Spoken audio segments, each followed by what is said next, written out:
El punto clave, ¿verdad?, es que la endometriosis es una condición crónica para la cual no hay cura y el riesgo de recurrencia nunca va a ser cero, aun cuando no hayan órganos reproductivos en la pelvis, aun cuando la paciente haya llegado a la menopausia, ya sea de forma natural o de forma quirúrgica. Esto es una condición que siempre puede recurrir y siempre puede reaparecer.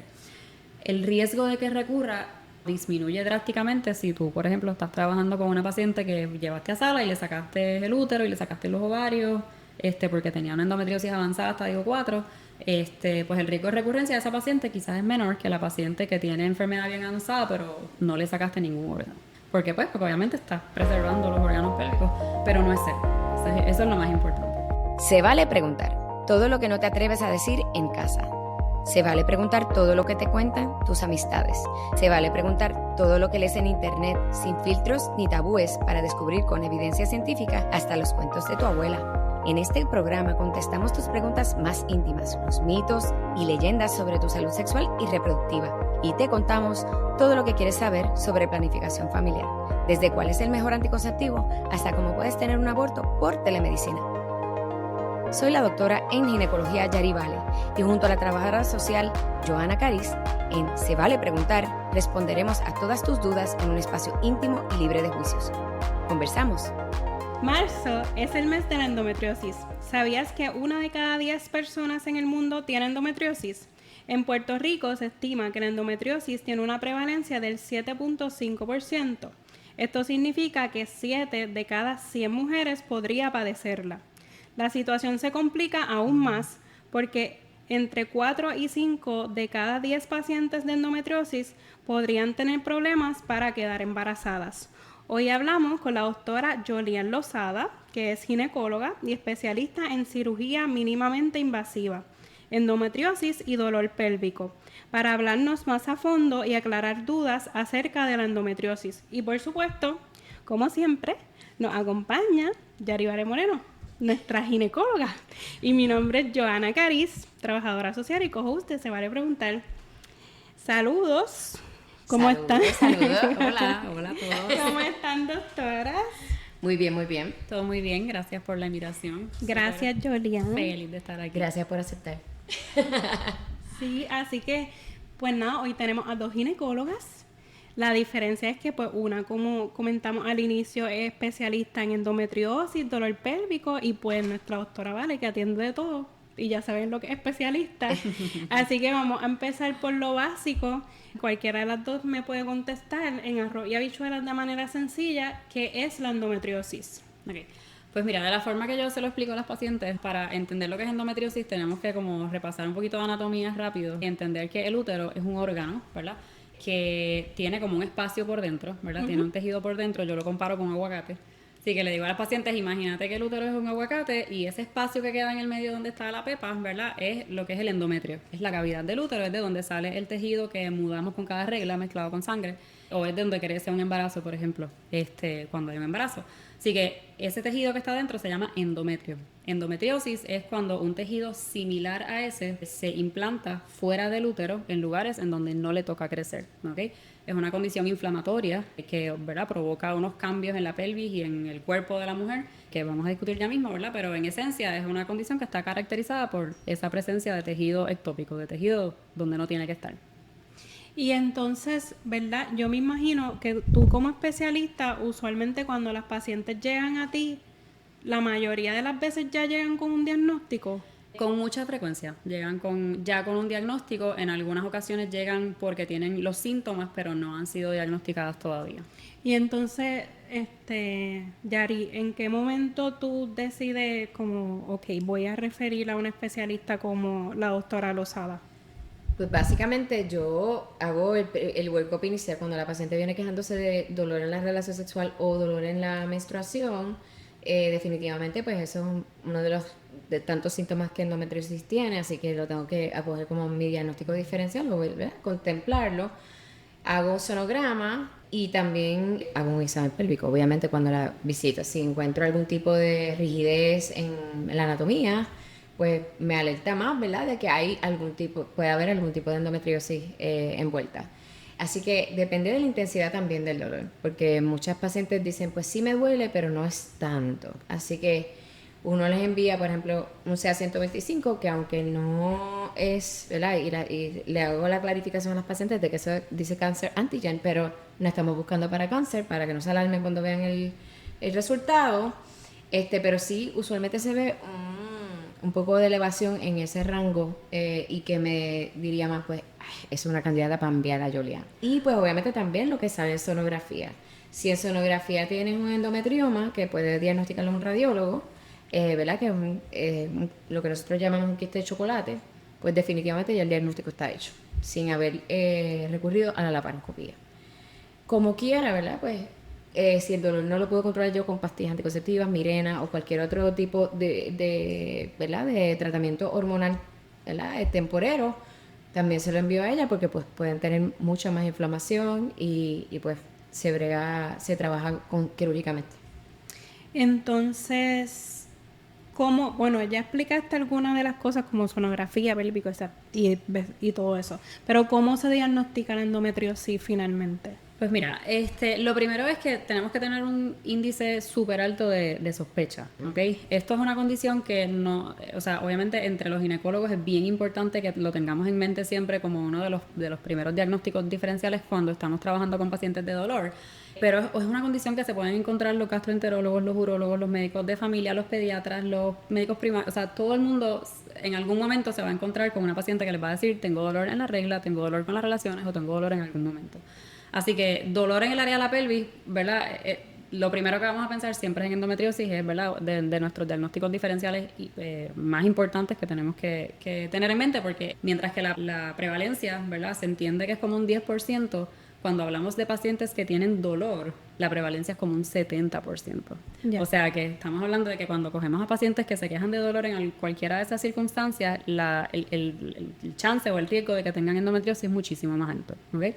Escuchar, ¿verdad? Hacer un buen historial y escuchar los síntomas de la paciente es la primera pista, ¿verdad? Y lo primero que nos va a levantar una bandera roja de decir, ok, esta paciente puede tener el diagnóstico. Como dice la doctora, ¿verdad? El examen físico es muy importante porque podemos detectar ciertos cambios en el examen pélvico que te pueden sugerir que la paciente tiene endometriosis, y del examen pélvico pues vamos a hablar un poquito más ahorita porque es importante también evaluar para otras condiciones que están asociadas a dolor, ¿ok? Y ahí es donde se pone un poquito más complicado el tema. Laboratorios, en realidad no hay nada que nos diagnostique 100% con 100% de certeza la condición ni que lo descarte, ¿ok? Se usa con mucha frecuencia el CA-125 como que un marcador de que pues si está elevado, pues mira, sí, podemos sospechar que esto es endometriosis, pero si está normal, no descarta la posibilidad de que haya la enfermedad, ¿ok? Eso es bien importante porque con frecuencia vemos que, no, eso está negativo, quiere decir que no lo tienes, y en realidad no es así. La clínica sigue siendo lo más importante. Los estudios de imagen, por otra parte, son una pieza ¿verdad? Una herramienta súper importante que nos ayuda porque, por ejemplo, si hay quistes de chocolate, si hay endometriomas, si hay nódulos de endometriosis, definitivamente eso nos ayuda a hacer un diagnóstico. Hoy en día, ¿verdad? Con el pasar del tiempo y mientras más se van refinando los estudios de imagen, pues tenemos más habilidad de detectar la enfermedad o la condición por estudio de imagen, de forma radiológica.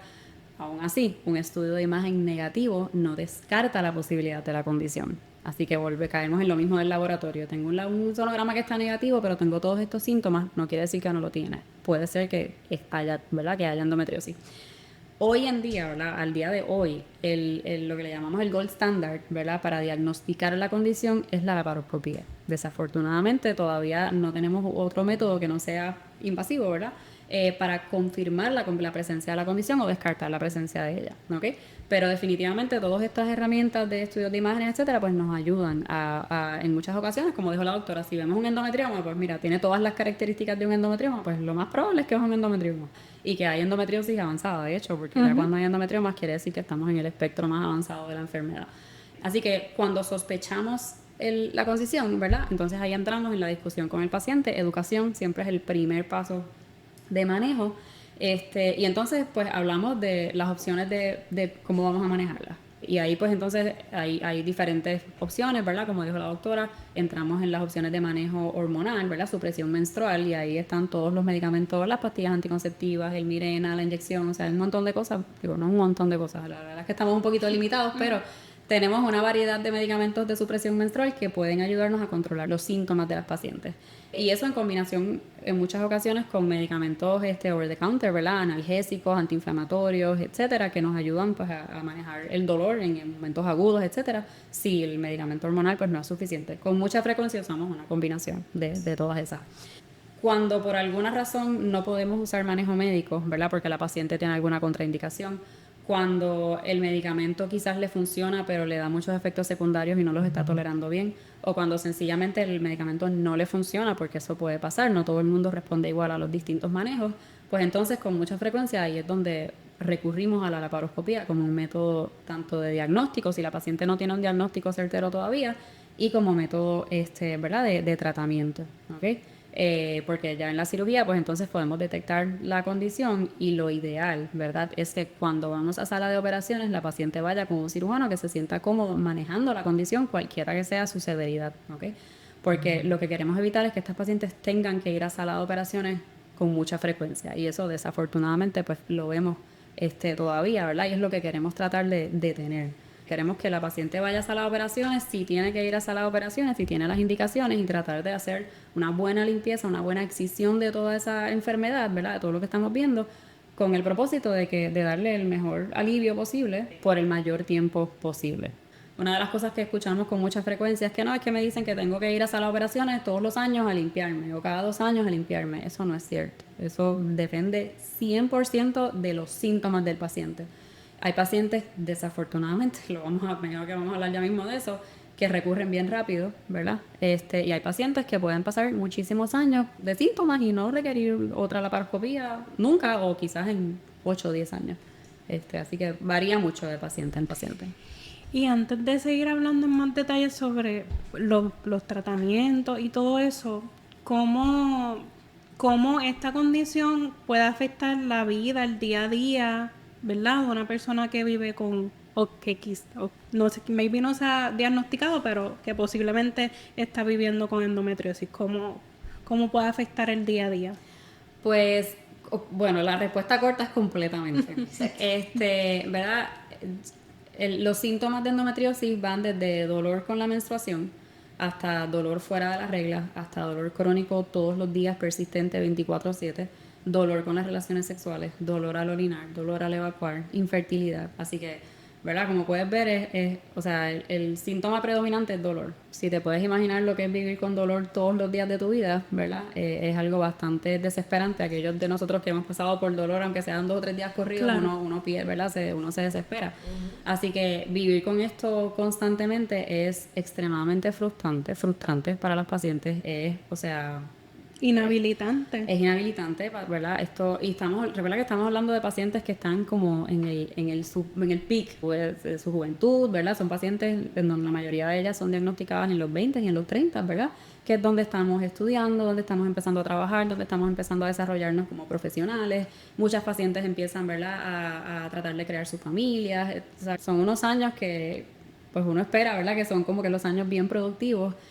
Y estas son las pacientes que se afectan con mucha frecuencia, y lo que vemos, ¿verdad?, cuando estamos ya hablando de pacientes en el espectro más severo, donde tienen muchos síntomas, mucha sintomatología, son pacientes que son marginadas, son pacientes que pueden perder sus trabajos, pueden perder sus matrimonios, sus relaciones de pareja, porque la relación sexual, por ejemplo, es súper dolorosa, y si eso no es un tema, ¿verdad?, que se hable abiertamente y que se entienda qué es lo que está pasando, pues naturalmente puede traer muchos problemas. Son pacientes que tienen problemas para quedar embarazadas, y entonces esto conlleva, ¿verdad?, ¿verdad?, un montón de otros problemas, tanto personales como familiares, ¿verdad?, y de pareja. Es una condición que puede ser extremadamente frustrante para las pacientes, sobre todo cuando hay tanto desconocimiento en la comunidad en general y en la comunidad médica. Pacientes que pasan por lo que, no sé cuál es el término en español, gaslighting en inglés, ¿verdad?, en donde les dicen los cuentos que yo he escuchado de pacientes que el doctor me dijo que me tomara una copa de vino, que lo tenía que era relajarme, que me dijeron que yo lo que tenía era mucho estrés, que me dijeron que todo estaba normal, que yo me lo estaba inventando, o sea, ¿verdad? Pues desafortunadamente y tristemente escuchamos todavía muchos cuentos de esta índole y de este tipo, Y pues, ¿sabes? Para una paciente escuchar eso cuando, ¿verdad? Está sintiendo unos síntomas y eso está teniendo un impacto en todo su entorno, pues es súper detrimental en esa... Y a raíz de todas esas cosas, pues obviamente esperas cambios en la salud mental de las pacientes también. Claro. 100%. La asociación de dolor pélvico crónico, ¿verdad? Endometriosis con condiciones como depresión y ansiedad es altísima. Sí, en uno de los episodios anteriores estábamos hablando, por ejemplo, hablamos de, y no sé si me pueden decir la estadística correcta, yo me acuerdo que lo leí no sé dónde, que el diagnóstico de endometriosis puede tardar un promedio de 7 a 9 años y que tiene mucho que ver con la normalización del dolor y el ninguneo, ¿verdad? Correcto. Como el gaslighting, como que la menstruación tiene que doler, Exacto. ¿verdad? La suposición de que la menstruación duele, y que eso debe doler. Y por esa misma línea les pregunto, ¿en qué momento un dolor menstrual se convierte en algo que no es normal? Porque, ¿verdad? Crecemos desde chiquitas diciéndonos que es normal que la menstruación duela, pero, ¿verdad? ¿En qué punto eso ya se deja de convertir en algo esperado o normal, entre comillas? Bueno, si la pregunta siempre es medio tricky, tener dolor nunca es normal, ¿verdad? Realmente la contestación es que ningún nivel de dolor es normal. Y haciendo referencia a lo que acabas de mencionar de ese delay en diagnóstico, ¿verdad? Hay estudios de esto. Y se entiende que eso tiene dos componentes. El primer componente es este del que estamos hablando, en donde la normalización de los síntomas, porque así nos enseñaron que tiene que ser doloroso, que cuando te cases se te va a ir, que no sé qué, todo lo que escuchamos. O cuando para Se te va.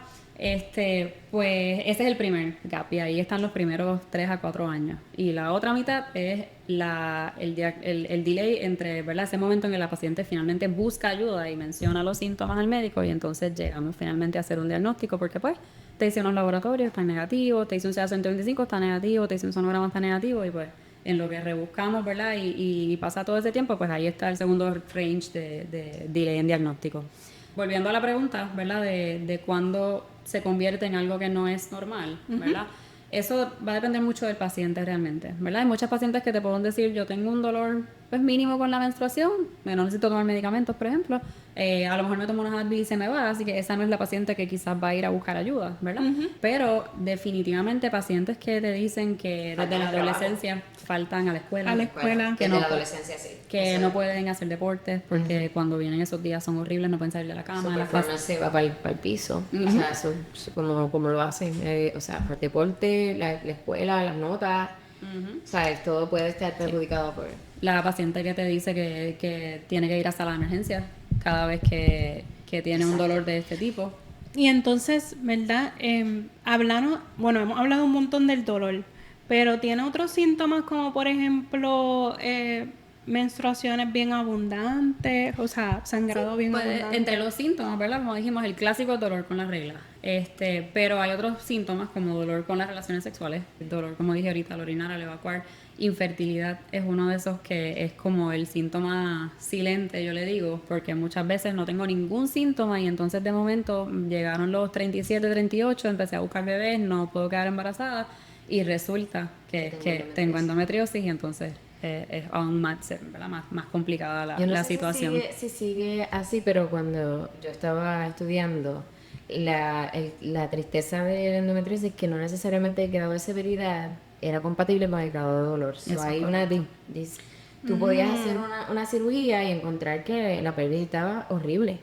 Más sin embargo, pues esa paciente no se quejaba tanto, tenía dolor, pero no era una cosa excesiva. No hay una correlación en daño a los órganos pélvicos con los síntomas necesariamente. Sí. Y podrías tener una paciente que tenía 1 o 2 implantes de endometriosis y de repente un dolor bestial.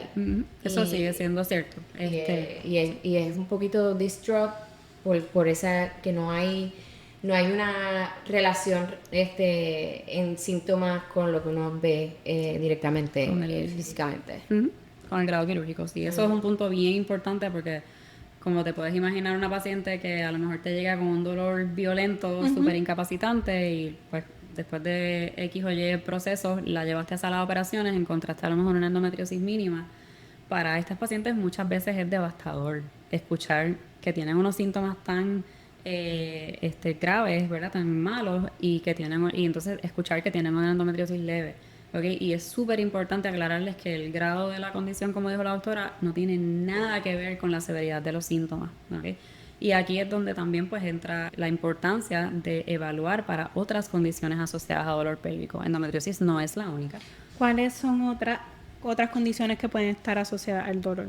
Con muchísima frecuencia, la gran mayoría de las veces cuando tú tienes un paciente con endometriosis vas a tener otras condiciones de dolor pélvico. Es bien raro encontrar una paciente que tenga exclusivamente endometriosis.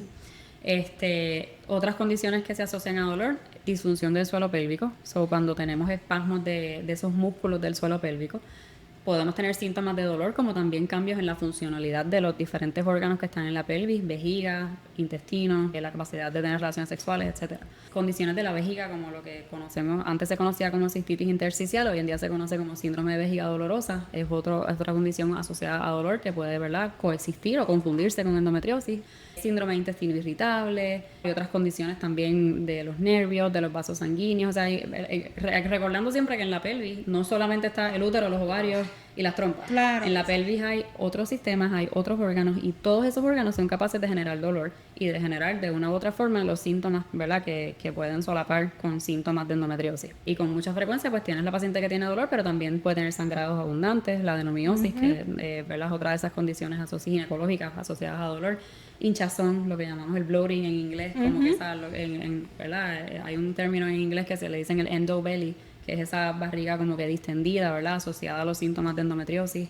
Y síntomas generalizados, bueno, estas pacientes pueden tener fatiga, cansancio porque no duermen, porque no descansan, pueden tener también un componente de centralización, ¿verdad? El sistema nervioso central está ya como con el amplificador prendido, como yo les explico a las pacientes, en high, y entonces están como sensitizadas, ¿verdad? Y desarrollan otras condiciones, ¿verdad? Alodinia, hiperalgesia, que son otros términos que usamos para describir un sistema nervioso que está sensitizado, ¿ok?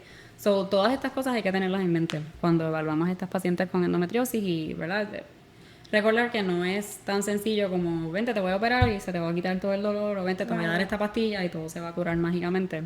Muy, muy rara a la vez. Y desgraciadamente no hay cura, que esa es la otra cosa que la paciente, que es más frustrante todavía para los pacientes, cuando uno les da el diagnóstico, pues es bregar con, ¿verdad?, con los síntomas y mejorar su calidad de vida. Claro que algo con lo que se va a vivir y pues se brega, pero pues se vive. Entonces, vale, te pregunto, en un mundo ideal donde tú recibas una paciente que ya pues ha pasado por todo esto, llega a ti, ya tú sabes todos los síntomas que ella está presentando, ya tú le has hecho todas esas cosas de las que hablaste, el pélvico, ¿verdad?, los exámenes, etcétera, y dice, ok, voy a referirte con la doctora Lozada. ¿Qué recomendaciones tú le das a esa paciente para que se prepare, ¿verdad?, a ir a un especialista? ¿Qué cosas debe llevar? ¿Qué preguntas? Pues mira, yo lo primero que hago es que lleve una bitácora del dolor. Para mí eso es importante, primero porque nos da esto para cualquier dolor, no solamente para endometriosis nada más, ni para dolor pélvico. Cualquier dolor que uno tenga, uno tiene que llevar un calendario literal de cuánto tiempo te da, cuán severo es, qué cosas te lo mejoran, qué cosas los empeoran. Y eso es bien importante para que el médico o la médica que está tratando de llegar a un diagnóstico tenga algo más preciso. No es de vez en cuando me da, eso es bien, tú sabes, Claro, bien general, y no nos ayuda a nosotros a realmente pensar, ok, ¿y qué cosas no me deja hacer? No me deja tener sexo. Cuando tengo sexo en la penetración profunda me duele un montón. Esa es una de las características por implantes, ¿verdad?, en el área en la anatómica donde el pene pues toca. Y pues eso es importante, que la paciente lo vaya llevando. Y antes de que ella llegue a donde la doctora Lozada, le digo, tienes que buscar por lo menos un mes para que, tú sabes, ella tenga como que más evidencia de cuán malo es esto para ti, ¿sabes? Y qué cosas no te deja hacer. No me deja yoguear, no me deja hacer ejercicio, no me deja, ¿sabes? Tengo que parar porque no puedo, me siento cansada todo el tiempo, me levanta por la noche. Es algo que nosotros decimos, espérate, esto es algo más allá de que tú sabes, que uno pueda pensar que es pasajero. Y entonces, obviamente, si ya uno ha intentado ciertas cosas como analgésicos normales, como ibuprofeno, y otros, Cataflam, cosas que nosotros usamos normalmente para un dolor de menstruación regular, pues, y no le funcionan, ya tú ves que pues el grado de severidad es mucho mayor. Así que eso me prende la bombilla de que esta paciente no está recibiendo lo que yo puedo hacer por ella. La pongo en pastilla y le resuelve algo del dolor, pero no todo. Yo tengo que estar pensando en que algo más anda ocurriendo. Y entonces tú haces un referido, la mandas con todo su expediente. Sí, llamo a Julia, le digo, por ahí va esta paciente. Ella me dice, gracias la llamada. Porque pues los referidos están bien difíciles. Y pues para mí es un salvavidas que ella está aquí, que las otras subespecialistas que están con ella en la oficina, pues realmente reciben a las pacientes súper bien. Y cuando la paciente viene de vuelta está altamente satisfecha. Yo sé que está en súper buenas manos y eso me da una gratificación chévere porque pues aunque no lo esté haciendo yo, aquí está Julián. Es un trabajo en equipo, es súper importante. Que realmente para una sola persona como proveedor de salud, ¿verdad? O como médico es difícil manejar todos los ángulos y todos los aspectos de los síntomas que tienen las pacientes y es bien importante tanto la persona que te lo refiere, ya sea su ginecólogo o el médico que sea, como los demás especialistas, y aquí es donde entra la terapia física de piso pélvico. Hablamos ahorita de la incidencia de depresión y ansiedad, que tenemos que incluir un psicólogo, un psiquiatra con mucha frecuencia, ¿verdad? Y demás especialistas que nos ayudan, especialistas en manejo de dolor, radiólogos intervencionales, un radiólogo que esté empapado en lo que es endometriosis y que sepa lo que está buscando cuando tú le envías a hacer los estudios de imagen. Y pregunto eso mismo porque pues sé que yo, por lo menos, cuando estoy buscando cosas bien específicas, pues tengo al go-to para mandar en vez de que sea cualquier radiólogo. Claro. Y pues la envío a donde la doctora Wilma Rodríguez o el doctor de la Vega, que hacen, ¿verdad? Tú puedes abundar más sobre eso. Sí, hacen buenos sonogramas y saben, ¿verdad? Una de las cosas que son súper chéveres de los estudios que ellos nos hacen es que pueden como discernir, ¿verdad? Cuando le pongo presión a este órgano, puedo reproducir el dolor, etcétera. Pueden buscar diferentes señales que te indican si hay adherencia, si hay implantes en las diferentes áreas en donde sabemos que se aloja la endometriosis. El MRI puede ser un estudio súper útil también porque es como un poquito más profundo, nos puede dar un poquito más de detalle y de nuevo, ¿verdad? Si uno se entrena el ojo en mirar las imágenes, que es súper importante uno mismo también hacer el ejercicio, pero tienes un colega que también está entrenado en eso, y que sabe lo que está buscando, por igual es muy útil, sobre todo si estamos preparándonos para ir a sala de operaciones. De forma preoperatoria es muy útil saber exactamente o tener la mejor idea posible, de qué es lo que nos podemos encontrar en sala de Definitivamente, yo operaciones. pienso que para el prepping para una cirugía, porque pues sabes cuánto te vas a tardar. Las cirugías de endometriosis pueden ser altamente complicadas y si sabes pues el tiempo que te vas a tomar ese día, pues no postes más nada que eso. Sí, son cirugías que son largas, Toman son tiempo. complejas, ¿verdad? Y por lo general tú no quieres, como que ese no es el día que tú quieres poner 5 cirugías en un solo día porque pones a tu paciente a riesgo, ¿verdad? Quizás no vas a hacer el mejor trabajo del mundo y uno se cansa como cirujano, ¿verdad? Físicamente y mentalmente bien drenante porque estás trabajando con estructuras bien importantes, intestino, vejiga, ureteres, el útero, los ovarios, la paciente que a lo mejor quiere preservar su fertilidad, o tienes que tener mucho cuidado y mucha cautela al momento de manejar los ovarios, quieres preservarle todos sus órganos. Nuestras pacientes pues son jóvenes, están saludables o son pacientes que tú quieras que salgan, bueno, no que quieras que ninguna paciente salga mal, pero son pacientes que esa recuperación es bien importante y con mucha frecuencia cuando buscan cirugía laparoscópica, robótica, pues lo que están buscando es precisamente poder reintegrarse a sus labores, a sus trabajos, a sus familias, lo que sea, de la forma más rápida y más efectiva posible. Entonces, en episodios anteriores, la doctora Vale estaba diciendo que ha sido bueno de que, por ejemplo, sus especialistas en Gyn-Onco, pues tenemos varios, están bastante dispersos, que es la que hay con sus especialistas en endometriosis, como que tenemos bastantes, están bien distribuidos. Pues no tenemos bastante. Realmente somos poquitas ahora mismo. Nosotras, estoy yo, está la doctora Gabriela Rivera que está conmigo en la oficina, también que llegó recientemente, y recientemente llegó también la doctora Nuria Luna, que está en Condado, en Ashford me parece, ¿verdad? Ahora mismo somos las personas que estamos, ¿verdad? Fuimos entrenadas propiamente en trabajar y en manejar las pacientes con endometriosis, con dolor pélvico crónico, ¿verdad? Y tenemos un entrenamiento formal en hacer este tipo de cirugías, tanto laparoscópicas como Así que robóticas. están todas en el área metro. Estamos todas en el área metro, sí. Obviamente no es lo ideal, ¿verdad? Pero estamos trabajando aquí, gran parte de esto, ¿verdad? Es aumentar el awareness y mejorar el conocimiento tanto en la población general como en la población de médicos para que cuando identificamos a esas pacientes con esas banderas rojas, pues sepamos, ¿verdad? Que la paciente necesita un manejo ya multidisciplinario, multimodal, ¿verdad? Para ayudarla realmente a mejorar su calidad de vida, que es lo que es la meta de todas estas intervenciones. Ok, y para ir terminando, tengo la última pregunta que quiero hablar un poquito más sobre los tratamientos, pero antes de eso tengo dos curiosidades.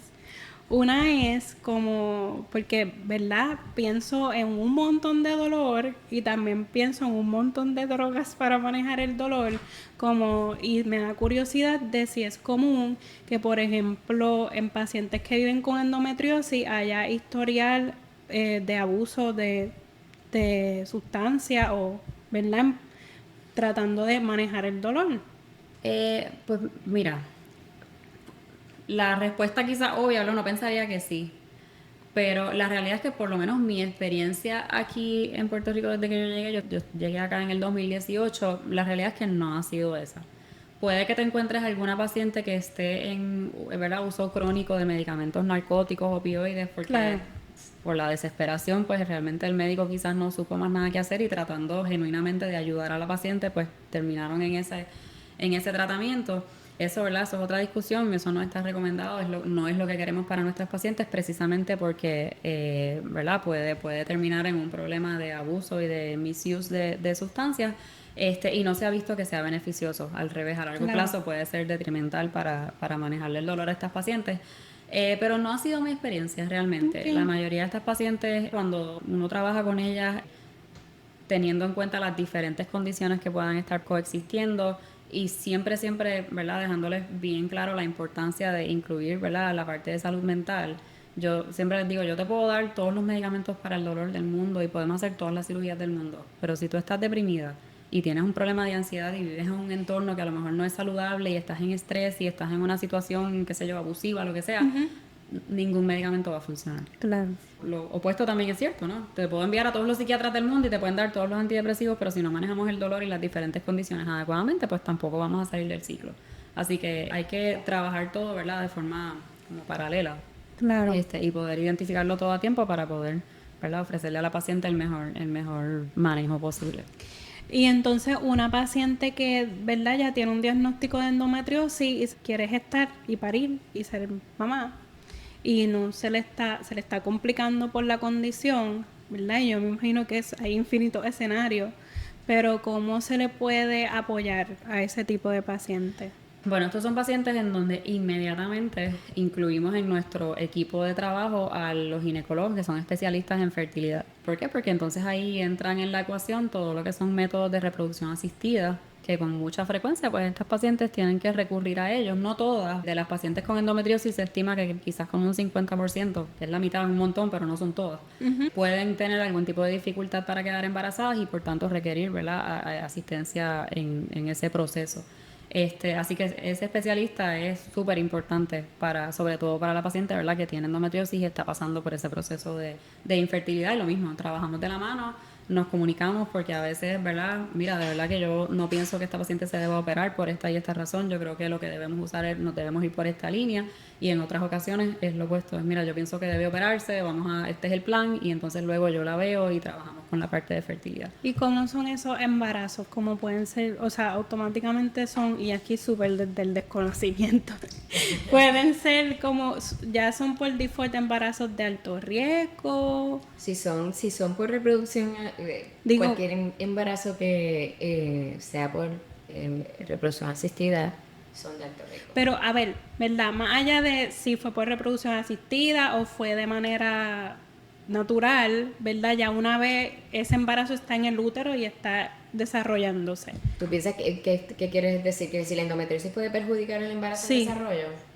No, hay estudios que sugieren que pueden haber como que cambios, ¿verdad?, o que se puede impactar negativamente algunos outcomes en el embarazo, pero En términos generales, una vez ya el embarazo se dio y la paciente está embarazada y está progresando bien durante los trimestres del embarazo, pues no debería haber una, ¿verdad? No hay más partos prematuros. Que Exacto. más bien la dificultad es que ocurra el embarazo. No Exacto, que se es mantenga. quedar embarazada. Y se lleva a Embarazada término. y que se pegue. Sí, Exacto. Ok, la implantación. Esa módula que se pegue ahí al endometrio es lo más dificultoso porque a pesar de que tenga las trompas patentes, ¿verdad? Que a veces esa misma inflamación no deja que se pegue. Sí, claro. Sí, hay diferentes teorías de cómo la endometriosis puede afectar el proceso de quedar embarazada, ¿verdad? Y se piensa que es que puede afectar, ¿verdad? Ese estado inflamatorio en el área de la pelvis, pues no deja que el embarazo se implante. Se piensa que puede cambiar la calidad de los óvulos propiamente. Entonces, tener pacientes que pierdan los embarazos, ¿verdad? De forma recurrente. Disminuir la reserva ovárica, por ejemplo, sobre todo si hay endometrioma, si han habido múltiples cirugías anteriormente. O sea que hay diferentes, ¿verdad? Si se dañan las trompas, hay diferentes teorías ¿verdad? O formas en las que la condición puede impactar el proceso de quedar embarazada.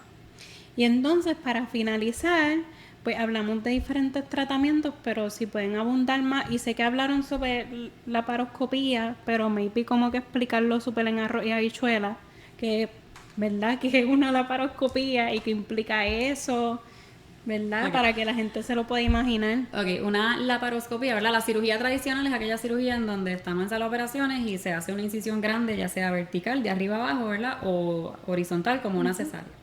La cirugía laparoscópica, o lo que llamamos cirugía mínimamente invasiva, es una operación en donde hacemos unas incisiones pequeñitas en el abdomen, ¿verdad? Y a través de esas incisiones ponemos una camarita, que es como un tubito largo, ponemos unos instrumentos y entonces a través de esos instrumentos, pues... Como esa cosa.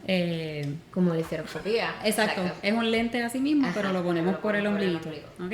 Y entonces a través de las demás incisiones ponemos unos instrumentos y entonces podemos explorar la pelvis, el abdomen, etcétera. La cirugía de endometriosis, o lo que llamamos la cirugía para endometriosis, realmente abarca muchas cosas. Tú puedes ir a sala de operaciones meramente para hacer un diagnóstico y para limpiar, ¿verdad? Lo que llamamos limpiar, que es como que hacer excisión de todos esos implantes que tú identificas de endometriosis, tú los quieres remover. No los quieres quemar, no quieres removerlos de la pelvis. Que es como un tejido que está donde no tiene que estar y entonces el doctor, la doctora lo remueve. Lo remueve. Y la idea de eso es dos cosas. Uno, tú puedes remover las lesiones completas, porque las lesiones de endometriosis con mucha frecuencia tú ves, piensa en el iceberg, en la puntita del iceberg, Ajá. tú ves el tope y piensas que eso es todo y de momento cuando lo empiezas a sacar te das cuenta que tiene un montón de raíces y que es un nódulo más profundo. Así que tú lo que quieres es asegurarte de que hagas la cirugía lo más completa posible y te lleve, ¿verdad? Hagas excisión, saques todos esos nodulitos y esos implantes, con el propósito de aliviar síntomas y de tener un diagnóstico propio, ¿ok? Porque el patólogo al final del día es el que te va a decir, sí, en efecto, esto es endometriosis, ¿ok? Así que tú puedes ir únicamente a hacer eso, preservando todos los órganos, ¿verdad? Trompas, útero, ovarios, etcétera. Como puedes ir a sala y en ocasiones tienes que remover una trompa y limpiar, o tienes que remover un ovario, una trompa y hacer, ¿verdad? Y hacer la limpieza, como decimos, o la excisión del resto de la enfermedad. Y así sucesivamente, ¿verdad? Lo que llamamos cirugía conservadora, entre comillas, ¿verdad? Es aquella cirugía en donde limpiamos y removemos endometriosis, pero preservamos los órganos. Y de ahí pueden haber diferentes cirugías hasta lo que es lo más drástico, ¿verdad? O lo que llamamos cirugía definitiva, que es un misnomer completamente. Pero es cuando nos referimos a remover útero, ovarios, en algunos pacientes con las trompas, mal hacer la limpieza de la endometriosis y la excisión de toda la enfermedad, ¿ok? Remover el útero, remover la matriz, no es curativo, no cura la endometriosis, eso es un punto súper importante. Puede proveer cierto grado de alivio en algunas pacientes, pero la realidad es que si tú remueves el útero y no remueves el resto del desastre que está alrededor, no estás haciendo mucho. Claro que para esa paciente. las personas pueden decir, ok, quíteme el útero y ya se acaba todo, pero no es así. Y ese es el otro punto importante. Tú puedes ir a sala de operaciones y remover toda la endometriosis, remover útero, remover los ovarios, y aún así hay un riesgo de recurrencia. ¿Okay? Entonces, en otro órgano. En la misma pelvis o en otros órganos. ¿Okay? El punto clave, ¿verdad?, es que la endometriosis es una condición crónica para la cual no hay cura. Y el riesgo de recurrencia nunca va a ser cero, aun cuando no hayan órganos reproductivos en la pelvis, aun cuando la paciente haya llegado a la menopausia, ya sea de forma natural o de forma quirúrgica. ¿Okay? Esto es una condición que siempre puede recurrir y siempre puede, ¿verdad?, reaparecer. El riesgo de que recurra disminuye drásticamente si tú, por ejemplo, estás trabajando con una paciente que llevaste a sala y le sacaste el útero y le sacaste los ovarios, porque tenía una endometriosis avanzada hasta estadio 4, pues el riesgo de recurrencia de esa paciente quizás es menor que la paciente que tiene enfermedad bien avanzada, pero no le sacaste ningún órgano, ¿ok? Porque obviamente estás preservando los órganos pélvicos, pero no es cero. Eso es lo más importante. Con mucha frecuencia vemos la paciente que llega, no, yo estoy cansada, yo quiero que me saques todo y yo quiero salir de esto ya. Y eso, ¿verdad? Hay que sentarse, explicarle a la paciente y decirle, mira, podemos hacerlo, ¿verdad? Si uno entiende que tiene las indicaciones y que amerita ese tipo de cirugía, pero esto no es una garantía de que la condición no va a regresar más nunca. Sobre todo si estamos trabajando con pacientes bien jóvenes. Y eso lo vemos cada vez con más frecuencia. Pacientes en sus 30 que dicen, I'm done, como que ya estoy lista para hacer este tipo de cirugía. Y volvemos, si tienen la indicación, ¿verdad? Correcta y entendemos que esa cirugía las puede ayudar, pues eso es una opción, ¿ok? Pero hay que tener mucho cuidado al momento ¿verdad? De acceder a hacer una cirugía definitiva de estas, sobre todo en pacientes bien jóvenes, porque el riesgo de que se arrepientan es más alto, naturalmente, porque son más jóvenes. Y el riesgo de que recurran los síntomas también es más alto, ¿ok? So, explorar todo lo que hablamos de las otras condiciones, ¿verdad? Eso es bien importante antes de decidir hacer una cirugía definitiva. Claro. ¿Y hay medicamentos específicamente para la endometriosis? Sí, hay endometriosis, hay medicamentos que trabajan directamente o que ¿verdad? Se crearon para manejar los síntomas de endometriosis, los síntomas, importante. No la endometriosis como tal, los síntomas de la endometriosis, dolor principalmente. Claro. Pues, y pueden funcionarle súper bien. Lo que pasa es que con estos medicamentos es trial and error. Vamos a intentarlo, si te funciona, fantástico. Si no te funciona, we move on. Porque muchos de ellos vienen con un perfil de efectos secundarios que son, ¿verdad? Severos, significativos para la calidad de vida de los pacientes. Y vas a tener la paciente que te va a decir, ¿sabes qué? Yo prefiero vivir con el dolor que bregar con los efectos secundarios de X o Y medicamentos. ¿Y los planes médicos los cubren?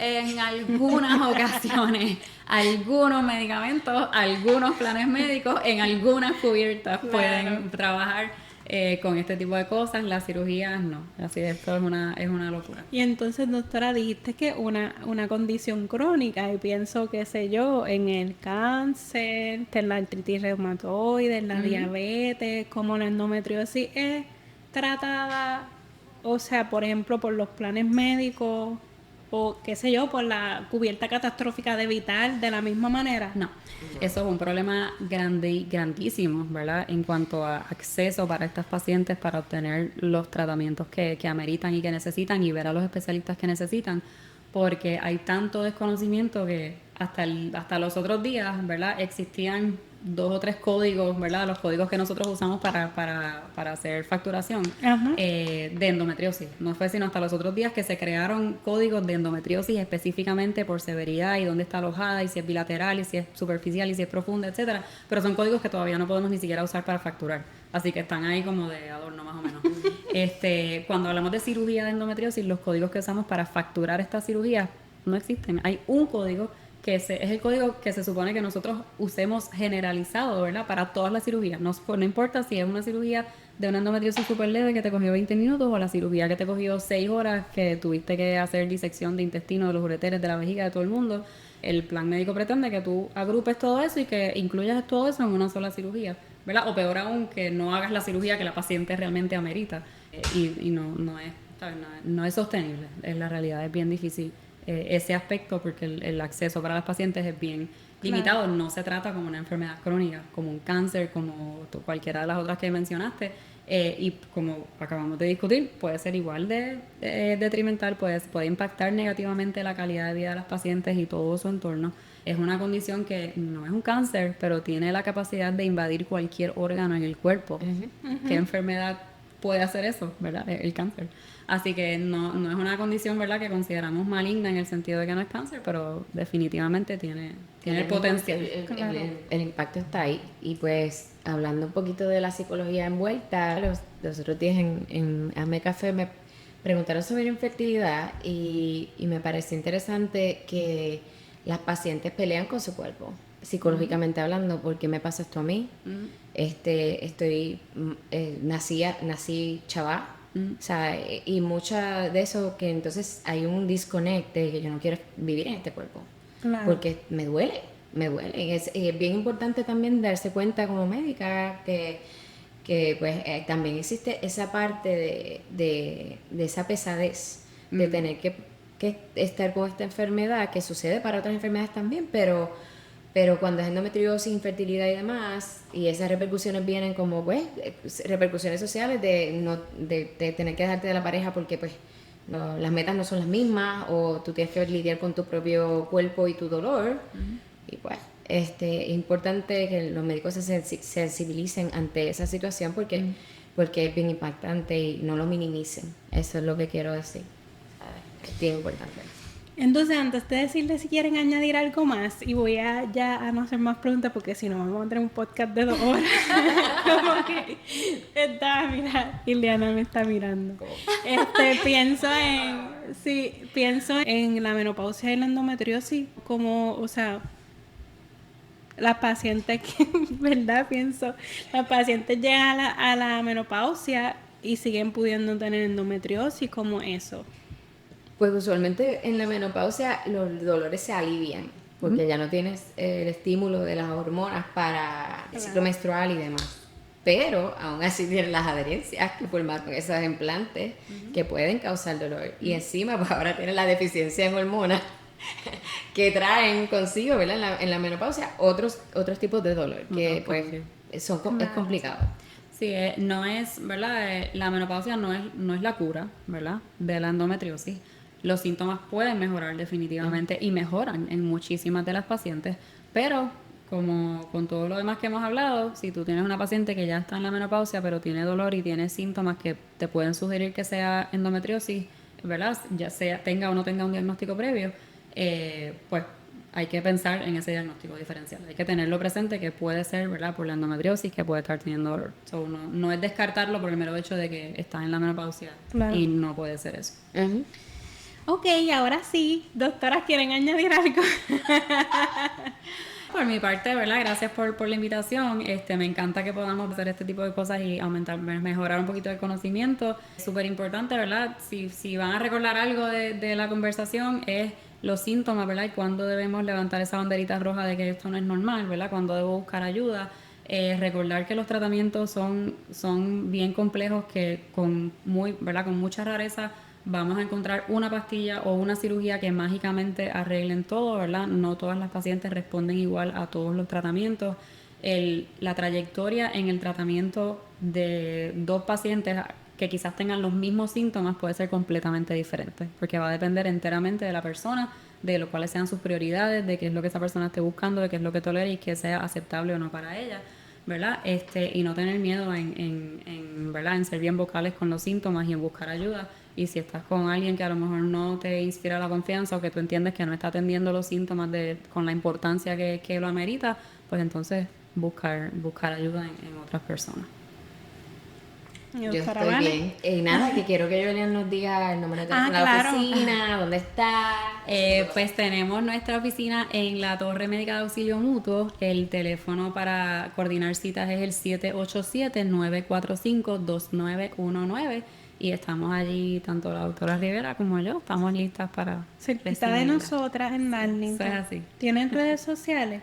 Tenemos redes sociales, mis handles creo que es doctora.yolianlozada, estoy casi segura. Si me buscan por Yolian Lozada lo van a conseguir. Y, ¿verdad?, tratamos de con la mayor frecuencia posible, pues, hacer cositas hablando precisamente de estos temas, de endometriosis, de dolor pélvico, ¿verdad?, para mejorar ese conocimiento. Y muchas pacientes nos contactan de esa forma. Sí, a nosotras también. Pues muchas gracias, doctoras, por darnos luz con este tema tan importante y que causa tanta incertidumbre y dolor a muchas personas con útero. Esperamos que este episodio haya contestado tus preguntas acerca de la endometriosis y que te haya dado una perspectiva más clara de la condición. Si tienes alguno de estos síntomas de los que hablamos hoy o tienes dudas, busca ayuda. Contar con información precisa y el apoyo adecuado es fundamental para mejorar tu salud y tu bienestar. Gracias por ser parte de nuestra comunidad. Si tienes dudas o preguntas y quieres que las aclaremos aquí, escríbenos en Instagram a Darlington Medical y recuerda que Se Vale Preguntar. Se Vale Preguntar es una producción de Podcasteras Media. Las opiniones e información ofrecidas en este programa tienen el propósito de informar y no son un diagnóstico o recomendación de tratamiento ni sustituyen el cuidado de salud que necesitas. Siempre consulta a tu médico para preguntas relacionadas a tu salud. Se Vale Preguntar es un programa de Darlington Medical Associates. Para citas y consulta, visita darlingtonmedical.com. Compártenos tus dudas y preguntas en Instagram. Nos encuentras como Darlington Medical.